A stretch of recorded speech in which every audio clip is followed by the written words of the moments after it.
जीवन में जो भी लिखा है वो होके ही रहता है।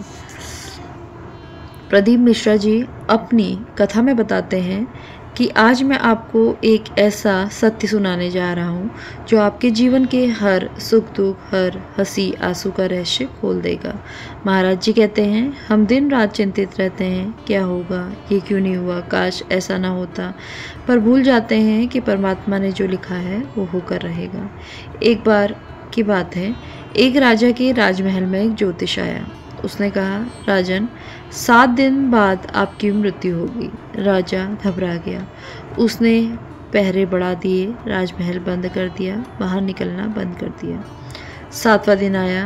राजा ने राहत की सांस ली। देखा, मैंने भाग्य को मात दे दी। तभी संदेश आया, राजन के बचपन का मित्र मिलने आया है। राजा खुशी खुशी से मिलने गया तो उसने गले लगाया, लेकिन उसके हाथ में छुपा खंजर राजा के हृदय में उतर गया। राजा मर गया ठीक उसी दिन, उसी समय। क्यों? क्योंकि भाग्य की कलम से लिखा हुआ शब्द कोई मिटा नहीं सकता। हम सब सोचते हैं कि अगर ज़्यादा बचाव कर लेंगे, ज़्यादा चालाकी कर लेंगे तो भाग्य ही बदल लेंगे।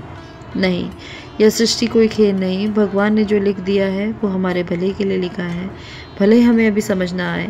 कभी सुख देकर परखते हैं, कभी दुख देकर परखते हैं। दुख सुख दोनों में तराजू की तरह इंसान को भी प्रभु द्वारा परखा जाता है। सुख में देखते हैं क्या तुम अहंकारी तो नहीं बनते हो, और दुख में देखते हैं कहीं आपका भरोसा तो नहीं छूट गया।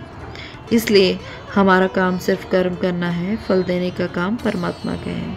जैसे खेत में बीज डालना हमारा काम है, बारिश करवाना भगवान का। आप बीज डालिए, पानी दीजिए, सेवा कीजिए, लेकिन बारिश के समय और मात्रा उसके ऊपर निर्भर करती है। अगर वो तय कर चुका है कि अमुक दिन आपको फल मिलेगा तो उसे कोई नहीं रोक सकता। अगर तय है कि अमुक दिन आपके जीवन में कठिनाई आएगी तो उसे भी कोई नहीं टाल सकता। तो फिर बुद्धिमानी किससे है? हर परिस्थिति में प्रभु पर भरोसा रखो। जब मन कहे ये क्या हुआ तो आत्मा से कहें, क्योंकि ये भगवान की इच्छा थी। तब मन रोए, मुझे ये नहीं चाहिए था, तो आत्मा से कहें, हे प्रभु, आपने जो दे दिया वो मेरे भले के लिए है। परमात्मा की कलम में गलती नहीं होती। अगर आज आपके आंखों में आंसू हैं तो कल उसकी जगह हंसी ज़रूर फूटेगी। अगर आज रास्ते में अंधेरा है तो कल वही रोशनी आएगी। बस एक बात याद रखना, जो लिखा है वो होकर रहेगा, और अगर वो प्रभु ने लिखा है तो फिर किस बात का डर।